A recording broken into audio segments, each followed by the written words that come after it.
Hello and welcome. Thank you so much for being here tonight.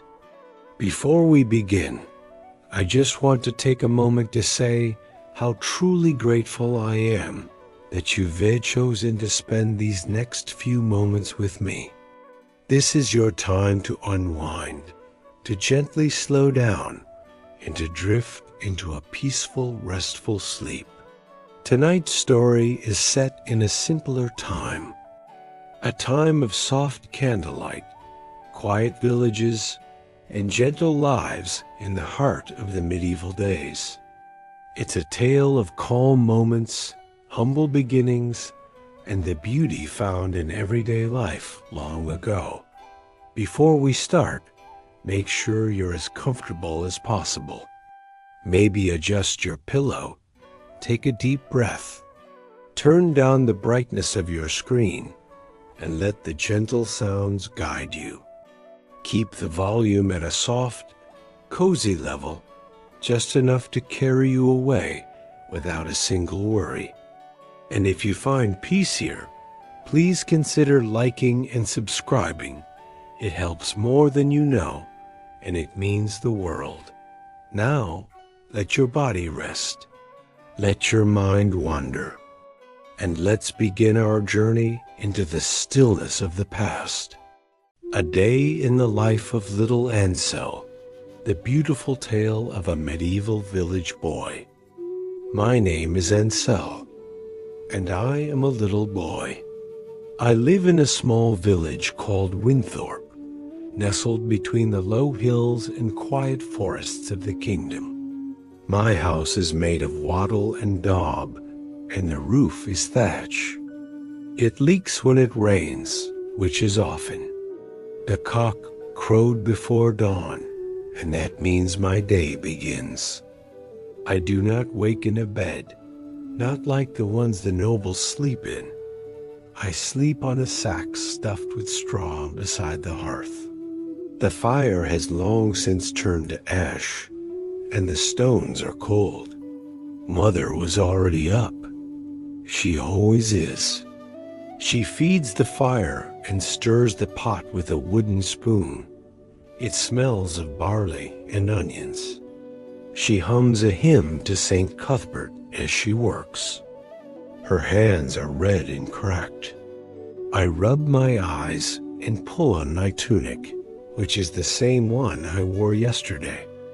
I only have two, and this one has fewer holes. Outside, the morning fog lays heavy across the thatched roofs of our neighbors. The hens cluck quietly in their coop.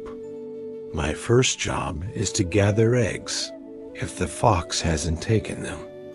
I carry the small woven basket father made last winter. The eggs are warm. I collect 5 and whisper a thank you to the hens. That's what my sister taught me before she married and left for the next village.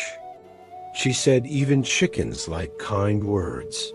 By the time I return, my little brother Tobin is crying. He is 2 and cries often. Mother hushes him while I put the eggs by the hearth. Father is outside, chopping wood. I see his breath cloud the morning air.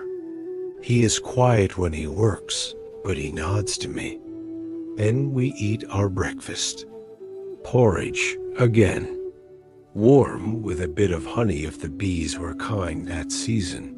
We eat slowly. Meals are quiet in our house. Next, I help Father mend the fence. The goats like to wander. We use bits of twine and old wood, and I hold the pieces while he hammers with a stone. He lets me tie one of the knots. My fingers are clumsy.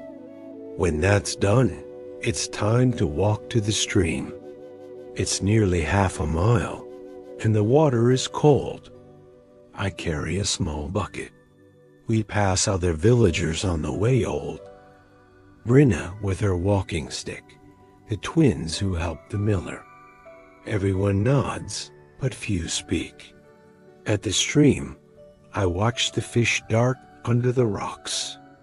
I pretend they are knights fleeing a dragon. The water numbs my fingers. I fill the bucket and begin the walk back. On the way, I see the steward ride by.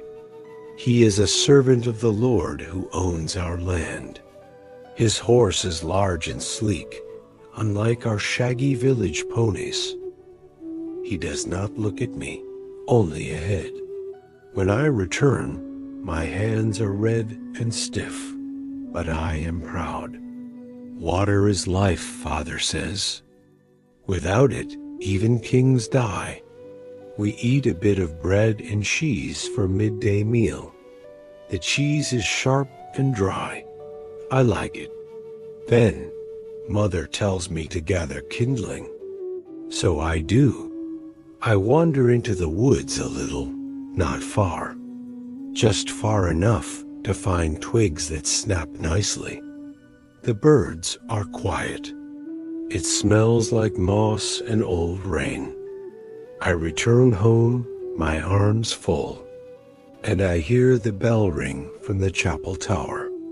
It's time for prayers. The chapel bell tolls 3 times. It is an old bell, cracked in one place, and its sound carries slowly across the village. That's when we kneel. Mother crosses herself, and I do the same. Even Tobin claps his little hands. We say the midday prayer soft, slow words to St. Edric, the village's patron. He was said to be a shepherd, just like old Lorne, who lives near the orchard. After prayers, the air feels warmer. The sun climbs high, though it hides behind the mist. This is when the day grows quiet. The animals sleep. Even the crows are still. Father goes to the fields to check the barley. He lets me come along. The field is brown and patchy, the shoots still short. He kneels and rubs soil between his fingers. Too dry, he says. The wind's been wrong. I don't know what that means, but I nod. It feels right to agree. We walk the rows slowly. He points to the molehills and frowns. Pests, he mutters. I know better than to talk now. This is the part of the day he thinks most. I just follow. Near the edge of the field is a small wooden cross, stuck into the earth. It marks where our neighbor's cow died last spring, struck by lightning during a sudden storm. They say it's bad luck to walk too close. So we don't. When we return, the sun is nearly straight above. I help stir the pot again. Today it's cabbage and herbs. No meat. Not until the feast of St. Ulrich, which is next month. Meat is for celebration, or for the Lord's table. I sit outside while it cooks. A beetle crawls over my foot. I watch it climb a blade of grass. It falls, then tries again. I don't stop it. I've learned from Father, some things don't need help. They just need time. The other boys are in the lane. Ewan, who is 9, and Callum, who is almost my age. We kick a ball of wrapped leather back and forth, careful not to hit the goats. We don't laugh much. It's not that kind of game. But it passes time. When the ball rolls into the ditch, we take turns getting it out. We rest under the linden tree, which stands near the well. Its roots are wide and twisted. Old people say it has watched the village for 100 years. I press my palm to its bark and close my eyes. It smells like sap and dust. It hums in the breeze, or maybe I imagine that. Later, We help the blacksmith's son carry charcoal to the forge. It's heavy work, but the forge is warm and smells of fire and sweat. He shows us how the bellows work. They roar like a dragon. I laugh. The others don't. That's fine. The blacksmith master Edrin lets us watch him strike the iron. Sparks fly like stars, and the sound rings in my chest. He makes nails today, dozens of them. They fall into a wooden box with soft clinks. All this for fences, or maybe for shoes. When I leave, my tunic smells of smoke and hot iron. I like it. I feel important, like a helper, like someone needed. The sun is low now. The day has grown long and slow. I yawn, but there is still work. Mother sends me to help old Brinna fetch herbs. She is kind, though her back bends like a hook. She hands me a small pouch and points to the edge of the woods. We gather yarrow and nettle, careful to wear gloves. She tells me what each one does. This one for fever, that one for cough. I nod. I forget most of it, but I remember her voice. It's soft, like wool spun thin. As we return, she lets me carry her basket. It creaks under the weight. She pats my shoulder. Strong lad, she says. I smile, though I am tired. By the time we reach the village, the shadows stretch long. Smoke rises from every hearth. The smell of soup and damp earth fills the air. I hear Father calling. It is time to bring the goats in. The goats are stubborn. They always are when the light begins to fade.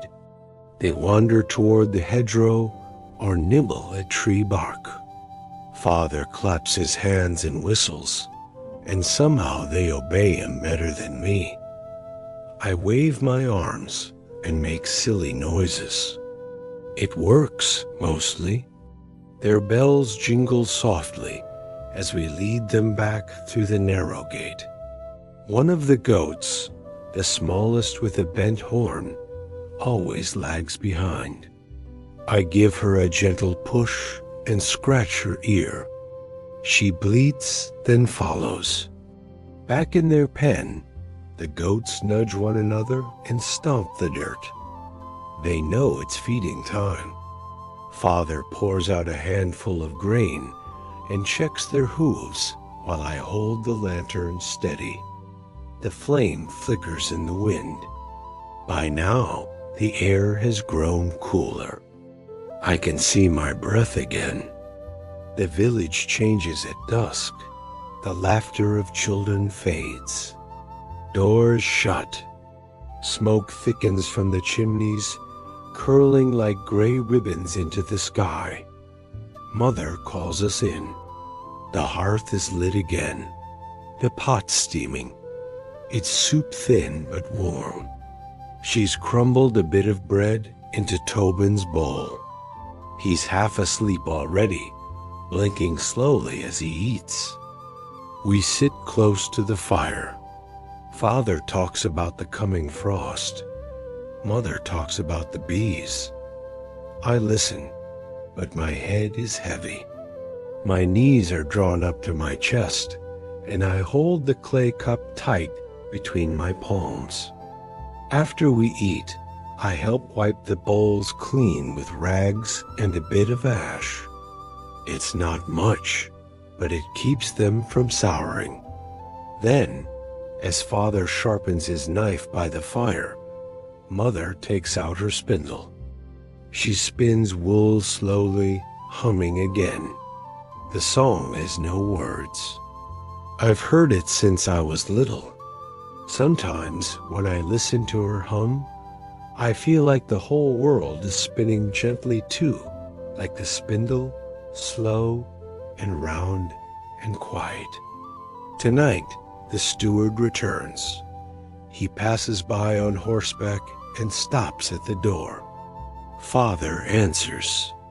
They speak in low voices.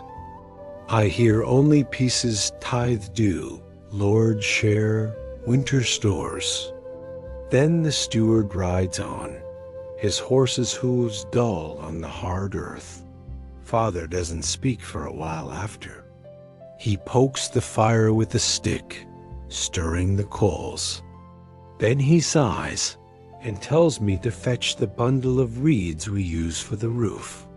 One of the leaks has grown worse. I carry them in, and he sets them beside the door. Tomorrow, he says. I nod. Outside, the stars begin to show. 1, 2, then many more. I press my face to the window slit and look out. The chapel's lantern glows faint in the distance, and I see the shape of someone kneeling near it, maybe praying, maybe just watching the sky like me. Mother sends me to fetch water for the night. I take the small jug and walk slowly. The well creaks when I draw the bucket up. The water smells faintly of stone. I like the way it splashes gently inside the jug, like it has secrets. Back inside, I hand it to her, and she sets it near the hearth. Good lad, she says. Then, it's time for Father's story. He only tells one when the day has been especially long and we've all worked hard. Tonight, he begins softly, his voice deep and slow like a faraway drum. He tells of the knight who once passed through Winthorpe on his way to the border. He had a silver helm and a white horse. They say he fought 100 battles and never lost one.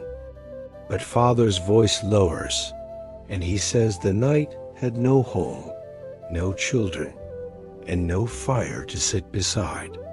I wonder if he was lonely. I think I'd rather have goats and porridge and fire than silver and war. After the story, we all grow quiet. Mother braids her hair. Tobin is asleep, thumb in mouth. I curl up on my straw sack near the hearth again. Father lays another log on the fire. The room glows orange. I whisper a small prayer to St. Edric, just in case. Not for anything special. Just thanks for the soup and the stars and the beetle that climbed the grass. The flames crackle. The wind hums at the door. And the world, for now, is still. That night, I lie on my straw sack, listening to the soft pop and sigh of the hearth. The fire has burned low, casting gentle orange flickers across the rafters above. Tobin is already asleep, curled up like a kitten, and Mother hums a tune without words, slowly brushing her hair in the glow. But I'm still awake. My eyes stay open, gazing up at the dark beams of the roof. My thoughts wander out the door, across the lane, past the forge, the chapel, and the woods beyond. Over the hills where the moonlight touches the stones. I find myself thinking of the castle. Sometimes the steward rides from there. And now and then, when the wind is just right, you can spot the tip of its tallest tower from the far field, rising above the trees. I've never been. Most of us haven't. But in my mind, I go there often. It's enormous in my imagination. The stones are dark and glimmering, silver in the moonlight. Banners fly like dragon wings in the wind. I picture feasts every night, tables piled with roasted meats and fruits dusted with sugar, torches lighting long halls. A bard singing songs instead of working the land. Maybe there's even a lion carved into the hearthstone, and tapestries as thick as winter cloaks. Sometimes in those quiet hours, I pretend I live there. In the dream, I'm not Ansel the goat boy. I'm Sir Ansel, Knight of the East Tower. A wooden sword at my belt, a blue feather in my cap. I eat goose from golden plates, drink from cups shaped like tiny ships. But even in that dream, I miss things. I miss the sounds of the village at night, the creak of the well, the soft sighs of goats in their pen, the scent of turnips bubbling in the pot. I miss the way Mother tucks the blanket around me, saying, "Good night then," just before she blows out the candle. So in my dream, I bring those things to the castle too. My family is there with me, Tobin crawling on velvet rugs, Father tending to the stables, and Mother spinning wool beside a tall window that looks out over the trees. We still eat soup, just ... in finer bowls. The fire crackles again. One last log settles into embers. Father is asleep now. I close my eyes. And in the dream, the king visits our castle. He wears green and gold and smells faintly of pine. He kneels down, looks me in the eye, and says, "We need more boys like you." I nod, of course, because by then, I know it's a dream. And the wind from the tower, it sounds just like the wind at home. Just like it does now, slipping through the cracks in our walls, whispering not of battles or banquets ... but of sleep, of quiet and warmth and rest. The fire is low now, just quiet embers glowing in the hearth and outside. The wind taps gently against the shutters, like it's softly reminding the house that winter still lingers. I lie still, wrapped tightly in my wool blanket, and as the warmth settles around me, my thoughts begin to wander back to a different time, a different kind of quiet. I think of a day last winter, a day that was meant to be the feast of St. Ulrich. Each year, the village gathers for it. There's always music, laughter, and bread shaped like doves, soft, sweet, and still warm from the oven. And sometimes, if we're lucky, there's meat, real meat, not just boiled bones from the steward's kitchen, but roasted and seasoned and shared with joy. The older boys carve wooden animals with careful hands, while the girls string dried berries into garlands and giggle as they work. There's dancing near the fire. The air smells of spice and smoke, and for that one day, everything feels golden. But last winter, the snow came early, and everything changed. It started the night before, just a few soft flakes drifting down through the dark. I remember standing by the door, watching them fall quiet and delicate, like feathers from the sky. By morning, the whole world was white. The fields were buried, and the path to the chapel had vanished beneath the drift. Even the trees looked hushed beneath their coats of frost. The air was so still, not even the crows flew. No one came that day. The steward stayed in his manor. The baker's oven never lit, and the fiddler, who always played the first song, was still in bed, coughing too hard to stand. Father looked out the window, then simply said, "It's not safe to go." The snow had risen above our knees, so we stayed home. There were no garlands strung above the windows, no music echoing down the lane, no feast on the table.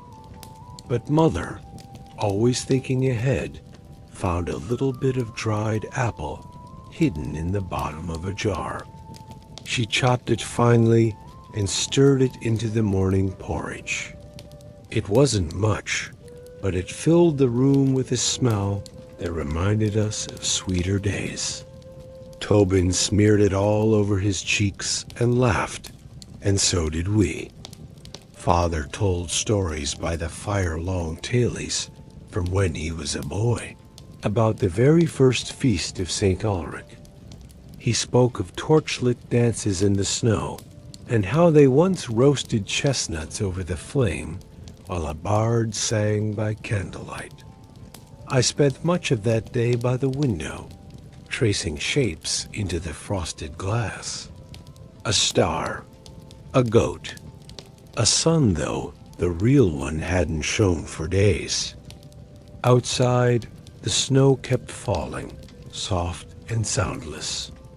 That evening, we all gathered close by the hearth. There was no feast, but there was warmth. Mother found a tiny stub of old candle wax and melted it carefully. She carved a small turnip into a lantern and placed the flame inside. The light was dim, but it glowed golden and kind. She smiled and said, St. Ulrich would still be pleased, even with this. And so, that was our feast.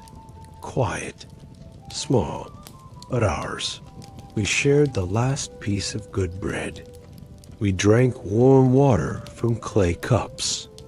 And we told riddles and gentle jokes until Tobin curled up and fell asleep beside the ash pile. I remember the way the candlelight flickered across the walls, like tiny golden wings moving in the shadows.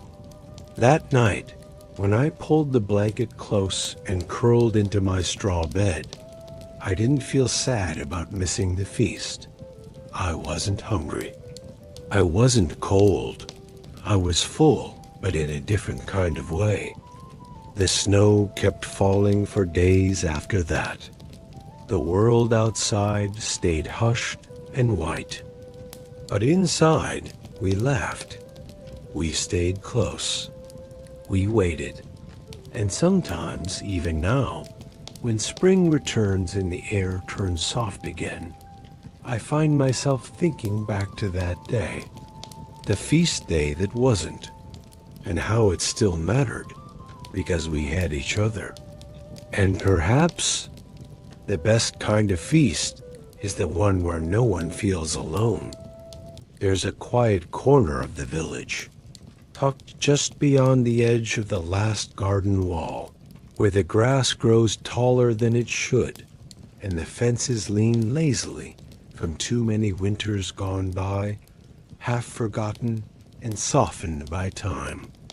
That's where old Lorne lives, in a small weathered hut nestled near the orchard, with a roof that sags like an old hat, and a wooden door that groans low and long whenever the wind passes through, as if the house itself is sighing.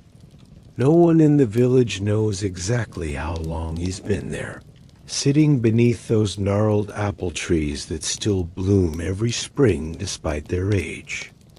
Some folks say that Lorne was born in the village itself, back when the oldest trees were still no taller than a child, when the roads were mud and the chapel was only half built.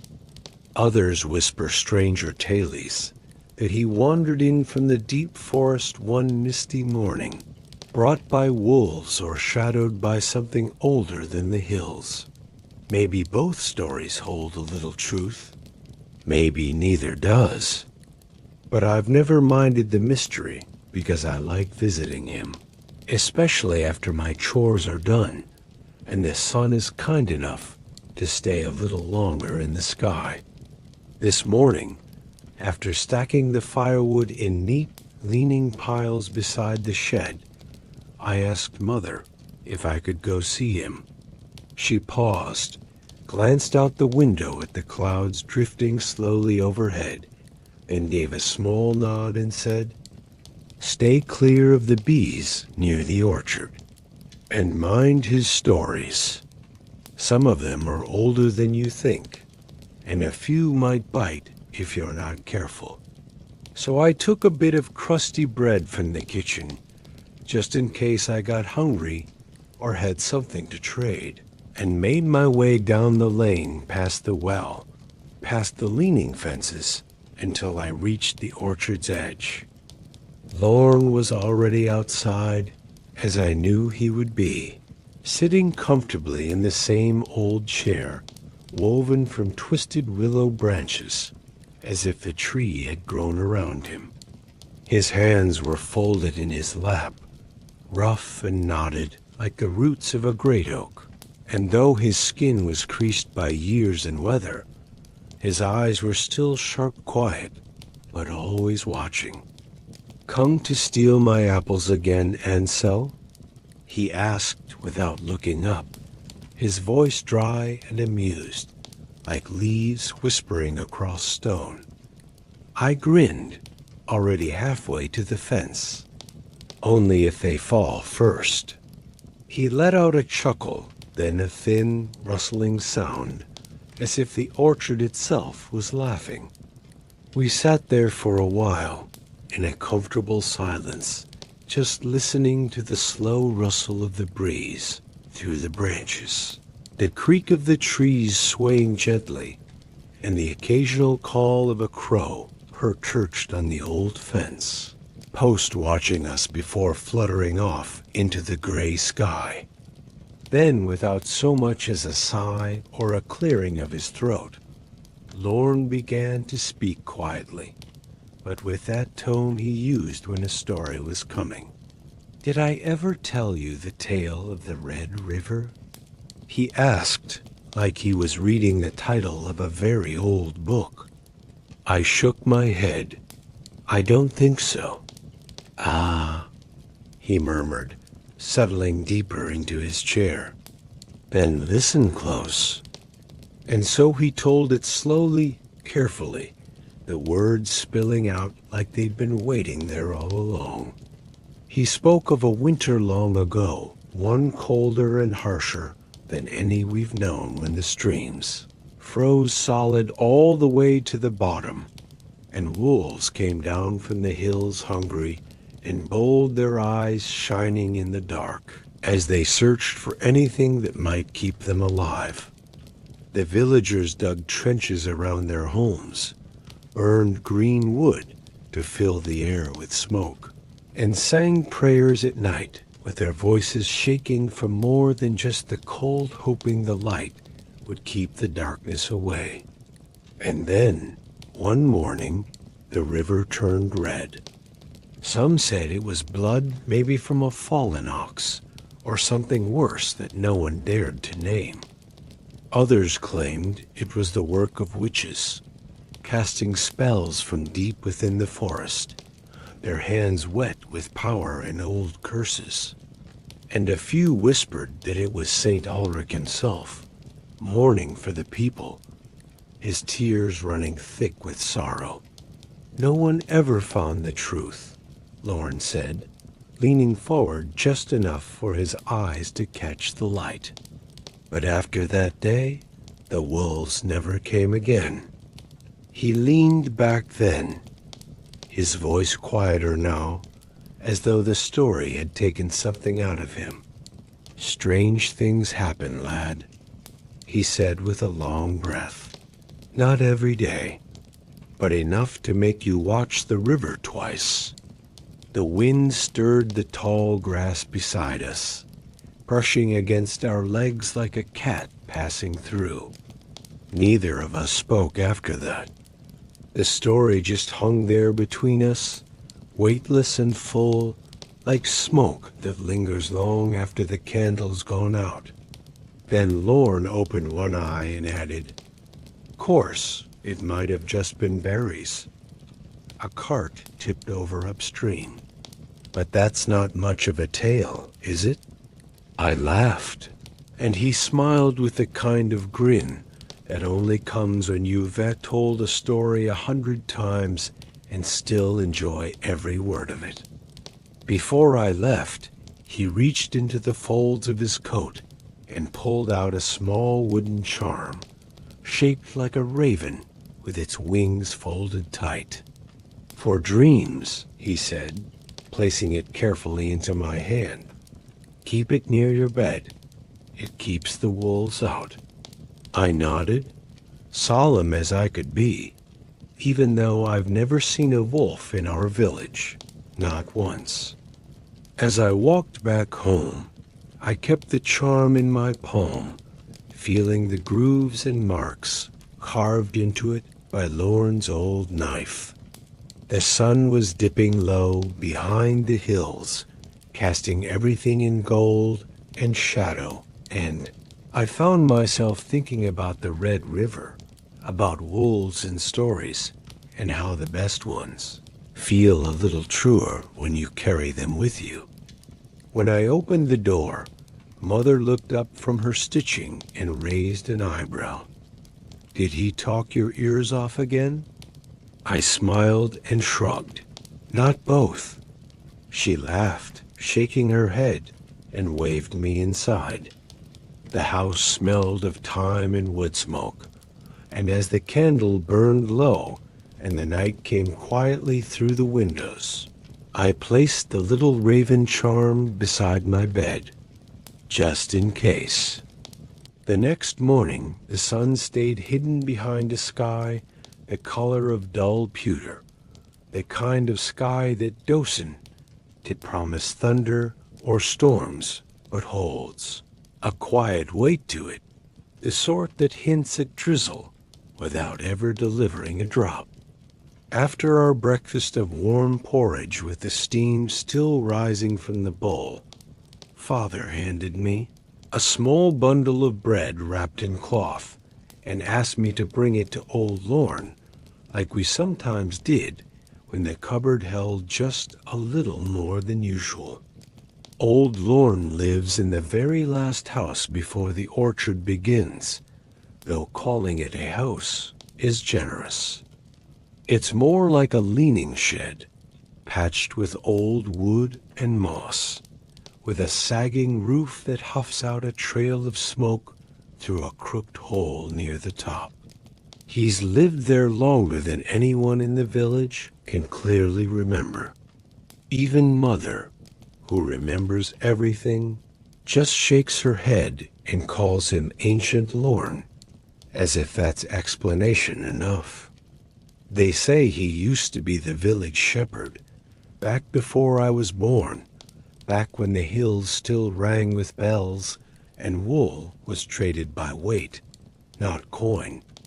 Now, he mostly sits inside by his little fire, stirring the ashes with a stick, mumbling to himself, and watching the flames like they're old friends.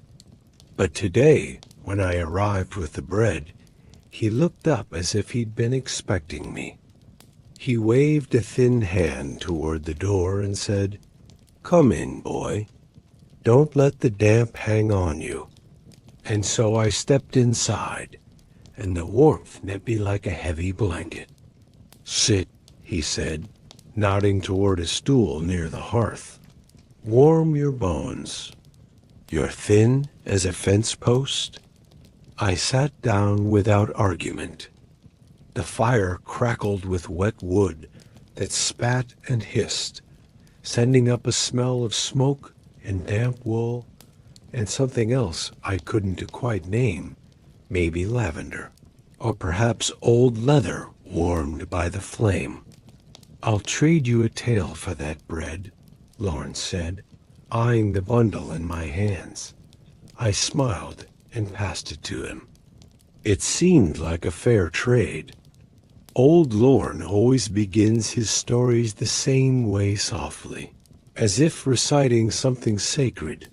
"This happened many years ago," he said, "before the road was paved with mud, and before the stream forgot its song. He said the words like a blessing, like setting the table before a meal. This time, the story he chose to tell was the one he called the tale of the winter wolves. He said it happened during a year so cold that the lake froze so thick they built a fire on top of it and boiled turnips right there, feeding the whole village with steam curling up into the freezing sky. That was the year, he said, when the wolves came, not just one or two, but a full pack, lean and long, with silver eyes and paws that landed heavy and soundless on the snow. They didn't howl, he whispered, leaning closer to the flame. Not like storybook wolves. No, these ones moved in silence quiet as falling frost. You wouldn't hear them coming. Until it was already too late. The village, he said, had no hunters left. Most had gone off to fight in a war none of them returned from. So Lorne, who was just 15 at the time, took up his father's crook, wrapped himself in the thickest cloak they had, and walked alone into the woods. He told me he spoke to them, the wolves. They understood me, he said, stirring the fire gently, because I wasn't fully grown. Not quite a boy, not quite a man. Not fully one of them, and not quite one of us. He said the lead wolf came forward, large and quiet, its breath misting in the cold, and sniffed at his hand. Then, without a sound, it turned and disappeared into the trees, and the rest of the pack followed, one by one, vanishing like smoke through the pines. They never came back, he said softly, as if he could still see their prints in the snow. But for weeks after, the trees whispered with their breath. You could feel it if you listened right. I asked him if it was all true. He looked at me with eyes that seemed older than his voice, and smiled just a little. Some parts, he said. The rest, well, the rest is what stories are for. Outside, the first drops of rain had finally begun to fall slow and soft, barely more than a hush against the roof, like a lullaby played for no one in particular. Then, without a word, Lorne reached into the folds of his worn cloak and pulled out something small and heavy, a carved stone, shaped like a wolf. Or maybe a dog. It was hard to tell. Keep it, he said, placing it gently into my palm, to remind you that even silence has stories. I thanked him and stood, the warmth of the hearth still clinging to my coat. The bread I had brought now lay forgotten on the table beside him, but he didn't seem to notice, and I didn't remind him. As I stepped out into the rain and walked back through the muddy lane toward home, I kept the little stone tight in my hand. It felt cool and smooth beneath my fingers, solid, quiet, and somehow warm despite the chill. And in that moment, walking beneath the pewter sky, with the rain tapping gently against my shoulders, I believed every word he said. Sometimes in Winthorpe, the rain falls for 3 days without pause, steady and sure, like the sky has simply decided not to stop. The clouds hang low, heavy and gray, turning everything a soft shade of pewter. The chickens sulk in their coops with ruffled feathers, the goats complain with low damp bleats, and the whole village begins to carry the scent of wet wool and old ash, like every wall and window has soaked up the weather. Today, as I lie here beside the hearth warm beneath my blanket, the sound of the rain tapping gently on the thatched roof takes me back to one of those early spring days when the rain didn't just fall, but seemed to speak. It had started that morning with clouds so low they brushed the tops of the trees, hanging over the hills like they were deciding whether to stay or move on. The hens refused to leave the safety of their coop, and even the goats stayed under the lean-to, looking out at the sky as if waiting for a change that never came. Father looked out the door and said, "It's not a day for work," while Mother, already folding linen by the fire, said, "It's not quite a day for rest either." So we did what we often do on days like that, something quiet, something in between. The fire was slow to catch, stubborn with damp wood, so we huddled close, our knees nearly touching. Mother stitched a patch onto Father's old tunic, her needle moving steady and sure. Tobin, never still for long, poked at the ash pile with a stick, making shapes only he could understand. I had been told to sweep the corner of the room where the straw had gone soft from the damp, but my broom leaned idle against the wall because I kept finding reasons to pause and listen. The raindrops struck the roof like gentle footsteps, sometimes fast, sometimes slow, and sometimes in patterns so random they made no sense at all, until suddenly they made all the sense in the world. I listened to those patterns like they were telling a story in a language just beyond remembering. Outside, puddles spread across the path until it disappeared beneath them. The chickens squawked, offended by the mud, and flapped back inside. I pressed my nose to the shutter, leaving a little fob print on the wood, and watched the raindrops race one another down the grain, each drop like a tiny messenger with somewhere quiet to be. That was the day Father shared with us the old rain rhyme, something from when he was a boy. If the rain falls soft on St. Braith's Day, the barley will rise in a golden way. But if it drums and shouts and storms, best mend your boots and wrap them warm. We didn't really know if it was St. Braith's Day. The steward kept the calendar, and he never told much, only what mattered to him, but we pretended it was anyway. Tobin clapped his hands every time the rain grew louder. Mother scolded him gently, but I saw the smile in her eyes even as she did. Father made tea from dried herbs, kept in a little tin on the shelf, and we drank it warm from clay cups. The taste sharp and green, like something the garden might have remembered, even after the frost. Later in the day, the roof began to leak just a few drops at first, and one of them landed right onto my blanket. At first, I was angry, cold, and a little sulky. But as I sat there, I noticed something about the way the drops fell one after the other, always in time. They made a rhythm, not loud like the drums on feast days, but soft, like the quiet tapping of small feet across the rafters. A steady beat only the house could hear. Drip, drip, drip.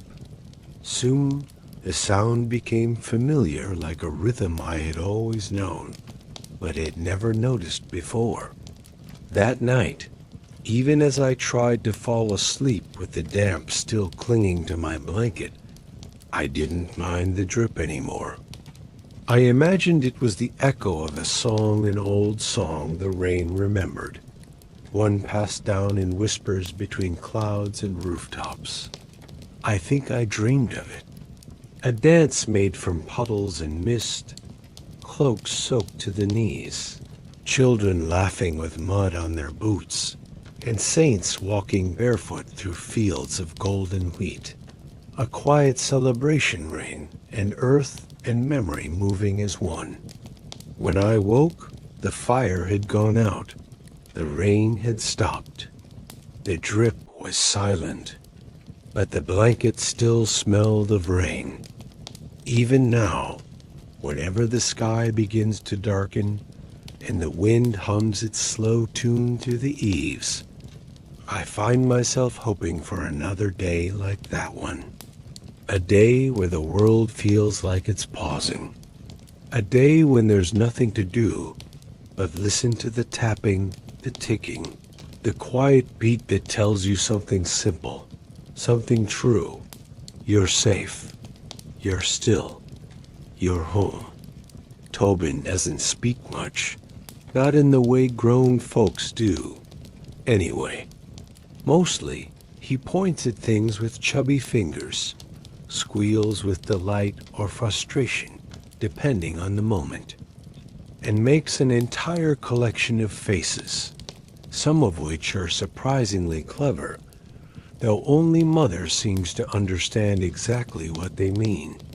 He's 2 now, more or less, though in Winthorpe we don't keep careful count of days, not unless we're the steward or the priest, and even they sometimes disagree. He toddles after me when I walk down to the coop in the morning, tripping over his own feet with such certainty that you'd think falling was part of his plan. He tries to feed the hens gravel, and he puts small stones in his mouth like he's testing them for flavor. Mother calls him a wild pup with a laugh in her voice. Father, with that quiet pride he saves for few things, calls him a proper lad. As for me, I think he's just strange enough to be interesting, and just sweet enough that you don't mind when he pulls your hair. But I remember, as clearly as spring water in a glass jar, the morning Tobin spoke his very first real word. It was a morning like any other, not too cold, not too bright. The sky outside was heavy and gray, the kind that sits low over the fields, and the hearth fire had gone quiet for a while, nothing but a soft glow in the ashes. We were finishing our porridge around the table, spoons scraping quietly, and Tobin was sitting beside me on the sheepskin rug banging a wooden spoon against an empty pot like he was trying to summon a feast from thin air. He wasn't talking, not really, but he was humming at least, something close to it. I leaned down, smiling at him, and whispered, "Say, Ansel, go on. You can say it." He blinked at me with those wide, curious eyes. Then he giggled a bright, bouncing sound. And then, quite suddenly, with all the confidence in the world, he said, "Turnip." Mother dropped her spoon right into her bowl. Father, mid-lace, with his boot half-tied and his eyebrows raised. I blinked. "What?" Tobin, pleased with himself, repeated it louder this time, slow and clear, as if we'd somehow missed it the first time. Tour. Nip. Then he clapped his hands, beamed up at us like he'd just solved the village's greatest mystery, and laughed. There wasn't a turnip anywhere in sight. Not in the kitchen, not on the table, not even in the root cellar, as far as I knew. We all laughed proper laughter from the belly. Even Father, who rarely finds anything funny before breakfast, let out a laugh that sounded like it surprised him. Mother scooped Tobin up into her arms, kissed his cheek, and said, "Well, I suppose you'll never starve, if that's the first word you've chosen." And from that day on, turnip became the word Tobin used for just about everything. If he wanted water, he said, "Turnip." If he wanted bread or a nap or to be carried across the puddles, he said, "Turnip." Sometimes he even said it just to fill the silence, like it was his way of keeping the world company. When the steward rode past on his great brown horse and asked for directions, Tobin pointed at him and shouted, "Turnip," like it was both greeting and prophecy. When old Lorne dropped his walking stick on the lane, and I bent down to pick it up, Tobin patted my head solemnly and whispered, "Turnip," like it meant something wise. And once, just once, when the chapel bell rang out for no reason at all, and the entire village went still in that strange silence that comes before rain, Tobin ran into the center of the lane, arms stretched wide like wings, and shouted, "Turnip," up at the sky. We all stood there, completely frozen, unsure of what to do next. Then the rain began to fall, gentle and steady, and life moved on. Tobin said other words since then he's learned, coat, and mud, and mine. And once, when he was half asleep with his head on my shoulder, he murmured Ansel, so quiet I almost missed it. But Turnip remains his favorite, his old friend, his answer for the world. And I like that, because now, every time I see a turnip on a market cart, or in the stew pot, or forgotten in a field, I think of Tobin.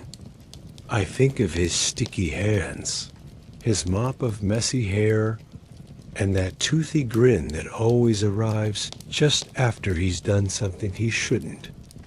I think of how, with one funny little word, he made all of us laugh, even on days when the sky was cold and the bread had gone a bit too hard. Sometimes I wonder if words choose people instead of the other way around. And maybe, just maybe, turnip, churring, because it's a plain word, nothing fancy. It's simple, solid, and honest.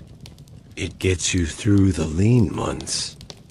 It fills your belly without fuss, and has just enough sweetness to remind you that not everything in life is salt and ash.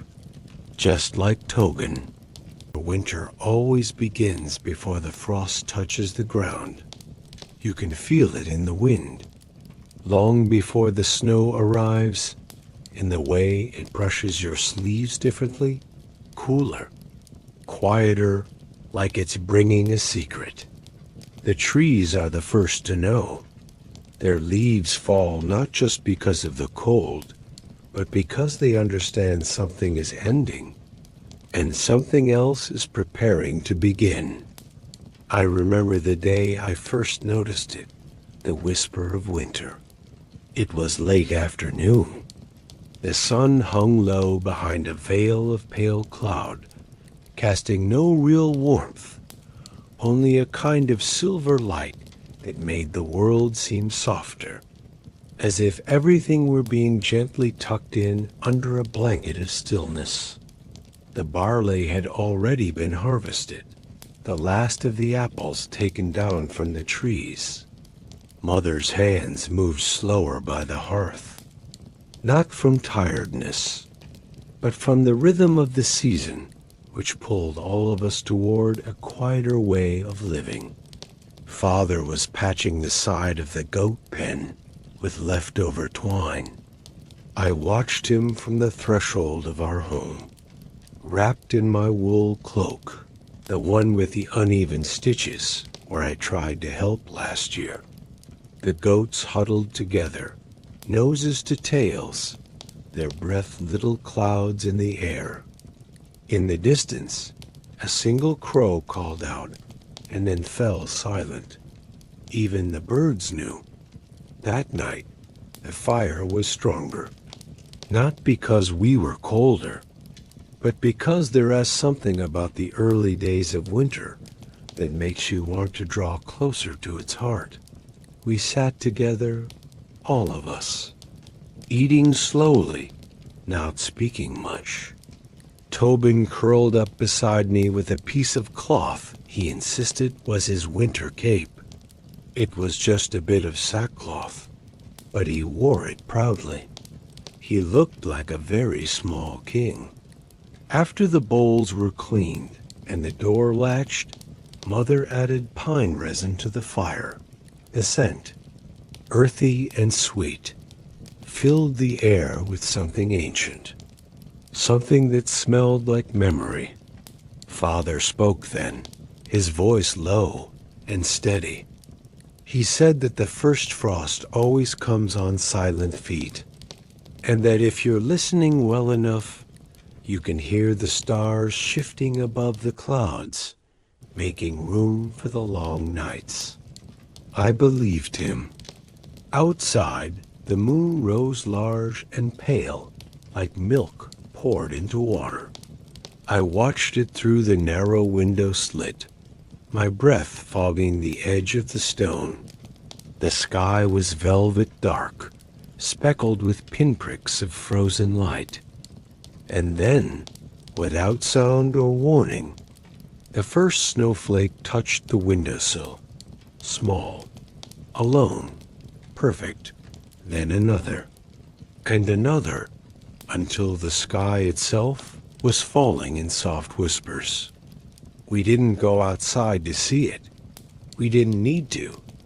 We felt it, the hush, the slowing of the world, the way even the mice in the walls stopped to listen. I lay down on my straw mat, the warmth of the fire brushing against my cheek, and I closed my eyes. The snow kept falling. The wind wrapped around the house like a lullaby no one needed to sing, and sleep came. The way winter comes, slowly, gently, and then all at once. The coldest morning, it was the kind of cold that you feel before you wake. That wraps around you even beneath wool and straw. That waits behind the door, patient as a cat, for your bare feet to find the floor. The coldest morning of the year came without a sound. No wind, no birds, no crows in the field, just stillness. A heavy, frost-covered stillness that made everything, every twig, every stone, every breath feel like it had been gently carved in ice. I woke with a shiver, not from fear, but from the kind of chill that seems to sneak into your dreams, as if winter itself has whispered, "Time to rise." The hearth had gone cold, the fire just a hollow bed of gray ash and half-burnt pine. I pulled my cloak tighter around me, still lying there, listening, not moving yet. Outside, no one stirred. Even the goats were quiet in their pen. Mother moved first. She always did. Her steps were soft on the earthen floor, her breath fogged in the light from the window slit, and the sound of her rubbing two sticks together to relight the fire felt louder than it should have, like the spark itself didn't want to wake up either. I sat up slowly. My breath came out in clouds. I watched it drift and vanish. Everything smelled of wool and old ash and the first signs of stew, just the faintest aroma of onion and water beginning to warm again. Tobin stayed curled in his bundle, nose barely peeking out. He looked like a small loaf, too frozen to rise. Father came in from outside with arms full of logs, each one rimmed with frost. His boots left damp marks on the stone. He said nothing, just nodded at the fire and passed a log to Mother. Then he rubbed his hands, slow and steady, and I could hear the skin crackling faintly under the dryness. We didn't speak, not for a while. Not because there was nothing to say, but because cold mornings like this ask for quiet. Even the animals understand. The hens remained in their coop, feathers puffed like clouds. The cow, old Milda, barely looked up from her breath-soaked hay. The only real sound came from the stream, which hadn't yet frozen, but now moved like syrup slow, and thick and careful. I was sent to fetch water, as always. The bucket handle burned cold against my fingers. Not sharp, but deep. The kind of cold that seeps into the joints. I walked slowly, breath rising in front of me like smoke from a chimney. At the stream, frost clung to the grass in white lace. Each blade sparkled as if kissed by stars. I paused there, longer than I meant to, just watching the way the ice clung to everything, as if the whole world had been forgotten in the middle of a quiet prayer. I dipped the bucket gently so it wouldn't crack the thin ice at the edge. The water was colder than stone. I didn't mind. On the walk back, the sun began to rise, pale, cautious, quiet. The trees turned gold, then silver again as the mist rolled in behind it. A sky like silk, a breath like a cloud. Back home, the fire had grown strong again. The pot now bubbled with barley and herbs. The warmth touched the tips of my ears as I stepped inside. Tobin stirred. Mother handed me a cup of warm broth, thick and earthy. It tasted of roots and salt and safety. And in that moment, as I stood near the fire, holding the bucket in one hand and the broth in the other, I realized the coldest mornings are not the ones you fear. They are the ones that show you what warmth really means. It's not the fire in the hearth. It's not the stew or the blanket or the mittens made of goat wool. It's your family around you. The silence shared without need. The peace that only winter can bring. And for the rest of that day, no matter how cold the wind grew, I kept that warmth with me, tucked behind my ribs, where even frost cannot follow.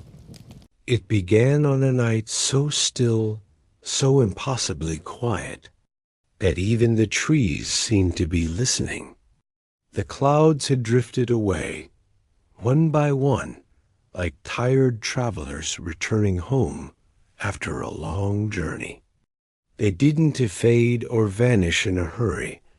They simply slipped off into the dark without a fuss, like they had done their part for the day, and now wished to rest somewhere behind the hills. There was no wind that night, no breath in the air, no rustling from the linden leaves, not even the distant, raspy call of a crow over the fields. It was the kind of quiet you feel in your bones. Not empty, not hollow, but full. A deep, round silence. Like the world itself had finally exhaled. Inside our little house, the one with the thatched roof that always smelled faintly of damp wool and dried sage, the fire had burned low. It wasn't gone. Just sleeping. The glow from the hearth flickered lazily across the walls, casting slow shadows across the wooden beams. Touching the corners were bundles of herbs hung upside down: rosemary, thyme, lavender. Their scent, warmed by the firelight, mixed gently with the fading aroma of the evening meal. The air still held the soft memory of supper onions simmered with root vegetables, a pinch of garlic, and the last spoonful of honey scraped from a jar kept hidden behind the flour sack. It was a quiet meal, shared slowly. Nothing fancy, but it lingered the way all warm things do. Tobin had fallen asleep not long after. He'd curled into himself, tucked beneath a sheepskin blanket, his thumb resting just at the corner of his mouth. His breath rose and fell so softly, it was as if he'd already begun to dream his way into the next season. Mother sat nearby, her eyes half-lidded in the firelight, slowly working through a tangle of coarse yarn. Her fingers moved methodically, not in haste, not to finish, but simply because the motion was familiar, one stitch at a time, like turning the pages of a book she'd read before and would happily read again. The only sound in the room was the occasional sigh of the fire, and a faint, dry whisper of wool passing through her fingers. And then, without announcement, Father stood. He didn't speak loudly. He never did when the world was like this. Instead, he turned to me with a quiet look in his eyes and said low, slow, almost reverent, "Come see." He opened the door with care, as though even the hinges might stir the peace. And I followed. The cold outside met us with open arms, not sharp or biting, but calm, honest, a kind of cold that asks you to pause and take it in. It moved gently across my cheeks and filled my lungs like a clean, forgotten song. My bare feet touched the hardened ground, and I didn't flinch. The earth was solid beneath me, still, as if the soil itself had paused to look upward. And so did I above us. The sky, not just black, not just vast, it was endless. A deep velvet canopy draped above the world, pierced by 1,000 tiny lanterns. Stars, not scattered, not in a hurry, but placed carefully, lovingly, like someone had taken the time to light each one by hand. They didn't shimmer like in stories. They blinked slowly, steadily, like ancient eyes that had been watching far longer than I could imagine. I stood there for a long time, so long, in fact, that I forgot the cold, forgot the house behind me, forgot the straw under my blanket waiting for me to return. I just watched and breathed. Father stood beside me, arms folded across his chest, looking up the way you look at something you've known your whole life and still find beautiful. Neither of us spoke. The stars didn't ask for words, but something in me stirred. A question, small and warm, quietly rising from somewhere near my heart. Do you think the stars remember us? I asked it gently, as if not to disturb the answer, as if the question itself was a kind of prayer. Father didn't reply immediately. He let the silence stretch long and soft, as though the sky deserved the courtesy of listening first. Then, finally, in a voice just above a whisper, he said, "They remember everything, everything that matters, even the things we forget." I don't know why, but his answer felt like it had always been true, like it had always been waiting in the sky just for me to ask. I tilted my head back and looked up once more, and without thinking, I whispered something. Not a full sentence, not a wish, just a thought, a feeling something I hoped the stars would keep safe for me. Then we stepped inside again. The door closed softly behind us. The fire was still glowing, holding its shape like a candle in a lantern. Mother had already spread my blanket near the hearth. The straw beneath it was warm, familiar. I curled into it slowly, letting the heat of the home seep into my fingertips, into my toes, until even the cold that had kissed my face was gone. The shutters were drawn, but I knew they were still out there. The stars, soft, present, watching. The house creaked once, gently. Tobin stirred in his sleep, rolled over, and sighed. And then the world slowed. Everything that needed to be done had been done. Everything left could wait. Sleep came to me the way I always hope it will. Not sudden, not heavy, but slow and kind, like snow falling in the dark hours before dawn, one flake at a time, until all is covered and the world is quiet and I am at peace.